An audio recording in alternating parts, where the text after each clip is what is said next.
All right, guys, what's going on? Welcome back to Christian Sports Corner. In this video, guys, we're gonna be talking about the Los Angeles Clippers, and how I feel overall about the franchise moves and things that they've done. All right, but before we get into that, guy, I'd like to say, like I always say, man, thanks to everyone for supporting the channel, for what you guys do. Give me an outlet, allow me to come and give my opinion, open up the floor, have conversations. So I want to say thank you guys. Now, you know, one thing I know, before someone watched the video, they're going to see Laker fan talking about Clippers. Rawr! He's the hater.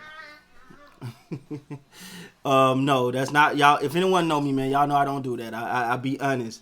Now, sometimes my honest opinion might not be popular, and people rebuttal me in the comments, and we talk about it. I see your point, you see my point, but it's never meant to be with malice or put a team down or any of that. That's not what. It's enough of that out there, guys. I just want to say it's enough of that out there that you can find it anywhere. I'm not here to just jump on teams and pick my team up, push other teams down.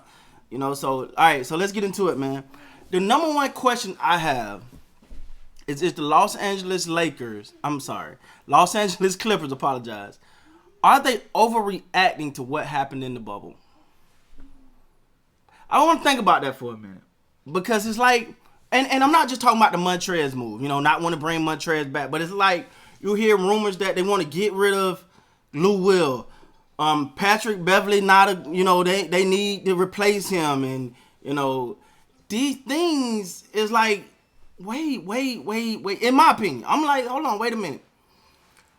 Now, I said back in, excuse me, my baby got something going over here with some Nick Jr. stuff.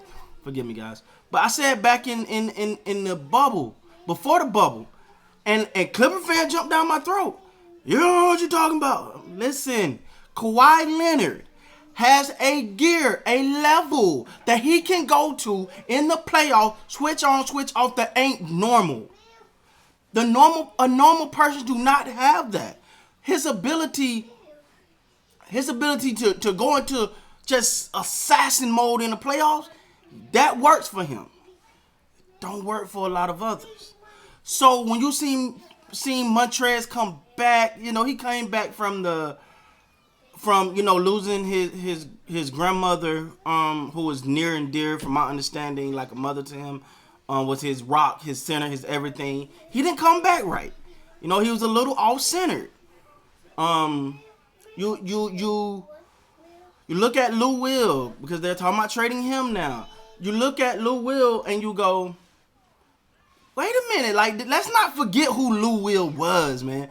We forgot the phrase, a professional bucket. He's a bucket. He's a professional scorer. As I think Tyler Hero is the one they call a bucket, but Lou Will, that guy's a beast when it comes to scoring.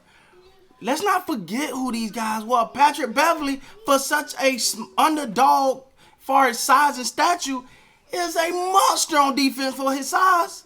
He's a monster. And those are the things that this team was built around. You got an organization that built about grit, and they're built on grimy and just, you know, we're gonna fight to the end. We ain't scared no one. We here to battle. That was their mantra pre Kawhi Leonard, Paul George. Then you bring Kawhi Leonard, Paul George into this, for lack of a better term, group of misfits that just want to come out and battle. You bring them in and they getting superstar treatment. You gotta understand how the dynamics was gonna take a while to work. And then, let's be honest, Montrezl Harrell, you know, now he's been the bad guy in the locker room. Okay, that's fine. But at the same time, that same thing that you're criticizing this man for is the same thing everyone applauded him, including me. Hey, my hand was raised. I applaud, and I still applaud him, because I'm like, I love that toughness. I love that battle. That'll keep a team on its toes. That fight, that grit, you know, like, let's go. Let's get it. Like, I don't see you. Like that type of stuff keep a team on their toes and keep a team keep a team pushing forward. And give them that belief that they're never out of a game and that they should fear no opponent. And let's be honest, when you look at the number one reason everyone touted the Clippers as the favorite was not just because of Kawhi and Paul George. It was because of the depth. Now, some would say, hey, that depth didn't show up in the playoffs, though. I can give you that. You're right. But it also was a unique situation in the playoffs. In the bubble. That was something a lot of people was adjusted to. Now, granted, the Lakers adjusted properly and moved on and ended up winning the chip. So did Miami by getting there. A lot of teams did. The Clippers didn't. And I get it. My whole thing was, I've said this before, so I'm not saying nothing new. This ain't because of free agency or any of that. I've said this before. I thought the Clippers should have kept that together and ran it back and have time together. Because now you're getting rid of Trez. You want to get rid of Lou. Who knows what happened with? Now you're bringing in this whole new regime. Guess what? They don't have time together. You're bringing in the new. You want to bring all the new people in and get rid of a lot of old people. But I guess you could say Kawhi Leonard and Paul George have time together. That's good. That could work. And let me say this. And lastly, I want to say, the Serge Ibaka signing by the Clippers, amazing. I love that signing.